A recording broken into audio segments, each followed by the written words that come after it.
Hello दोस्तों, आज की कहानी की नई सीरीज में आप सभी लोगों का दिल से स्वागत है। मैं आपका अपना दोस्त सुनील। आज की कहानी का नाम है चुड़ैल का खजाना की हिंदी स्टोरी कहानी। एक बहुत ही सुंदर गांव था। उस गांव में एक दादी माँ रहा करती थी, जिसकी उम्र तकरीबन 90 वर्ष की थी। गांव के सारे बच्चे रोज उसे कहानी सुनने की जिद किया करते थे और वह सभी बच्चों को साथ में बैठाकर तरह तरह की कहानियां सुनाया करती थी। एक बार की बात है, एक लड़का दादी माँ से जिद करने लगता है कि मुझे आज डरावनी चुड़ैल की कहानियां सुननी है। लेकिन दादी माँ उन बच्चों को तो भूत की कहानी नहीं सुनाना चाहती। उन्हें लगता है कहीं बच्चों के मन में डर न भर जाए। लेकिन सभी बच्चे दादी माँ से जिद करने लगते हैं। तभी दादी माँ कहानी सुनाना शुरू करती है। एक जंगल में एक पहाड़ी थी। वहाँ एक डरावनी चुड़ैल रहा करती थी। उस पहाड़ी में एक छोटा सा खंडहर था। उसी खंडहर के अंदर चुड़ैल का खजाना छिपा था, जिसमें बहुत से रत्न, हीरे, मोती, जवाहरात और महिलाओं के बहुत से आभूषण भी थे। वह चुड़ैल खजाने की रक्षा करने के लिए उस जंगल में भय का माहौल बनाए रहती थी, ताकि कोई उस खंडहर के करीब न आ सके।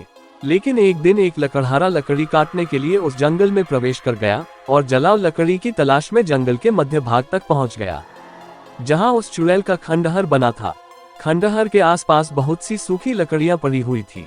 उसने सोचा कि इससे उत्तम जलाव लकड़ी तो कोई हो ही नहीं सकती, जो पूरी तरह सूखी हुई थी। वह लकड़हारा खंडहर की सीढ़ियों से लकड़ियां इकट्ठा करता हुआ आगे बढ़ता गया।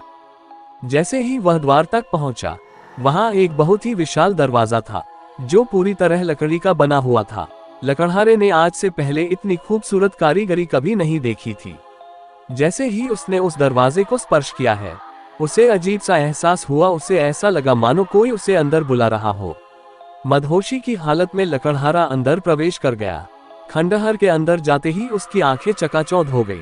बड़े बड़े मिट्टी के बर्तनों में अशफियां, सिक्के और हीरे जवाहरातों का भंडार था। लकड़हारे ने आज से पहले इतनी दौलत कभी नहीं देखी थी। स्वाभाविक है, कोई भी इंसान इतना बड़ा खजाना देखकर चकाचौंध ही होगा। तभी खंडहर के अंदर एक आहट के साथ दरवाजा बंद हो जाता है और जोर से हवाएं चलने लगती है। लकड़हारा खंडहर में एक खंभे को पकड़कर अपनी जान बचाता है। तभी वह डरावनी चुड़ैल अपना भयानक रूप प्रकट करती है।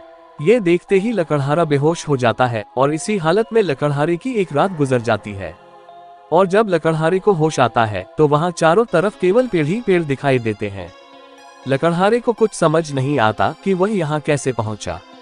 लकड़हारा अपने कुर्ते की जेब में हाथ डालता है तो उसे एक सोने का सिक्का मिलता है।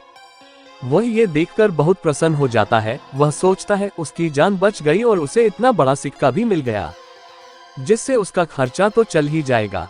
और वह उत्साहित होकर अपने गांव वापस बिना लकड़ियों के ही आ जाता है। घर में आकर सभी को ये बात बताता है, लेकिन उसके घर वाले कोई भी प्रतिक्रिया नहीं देते।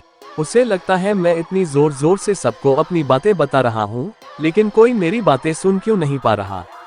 तभी वह पास में ही पड़े पानी के बर्तन में मुंह धोने के लिए हाथ डालता है, लेकिन वह पानी की एक बूंद को भी स्पर्श नहीं कर सकता। उसे कुछ समझ नहीं आता कि वह अदृश्य हो गया है या उसकी मृत्यु हो चुकी है। और तभी दादी माँ सभी बच्चों को नींद से जगाती है। दरअसल कहानी सुनते सुनते सभी बच्चों को नींद आ चुकी थी। और जैसे ही सभी बच्चों की आंख खुलती है तो सभी बच्चों के हाथ में एक एक सोने के सिक्के होते हैं। और वह बच्चा जिसने दादी माँ से कहानी सुनने की जिद की थी, वह गायब हो चुका होता है। दादी माँ चारों तरफ उसकी तलाश करती है, लेकिन वह कहीं नहीं दिखाई देता।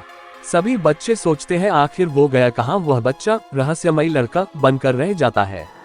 ये कहानी आप लोगों को कैसी लगी नीचे कमेंट में जरूर बताएं।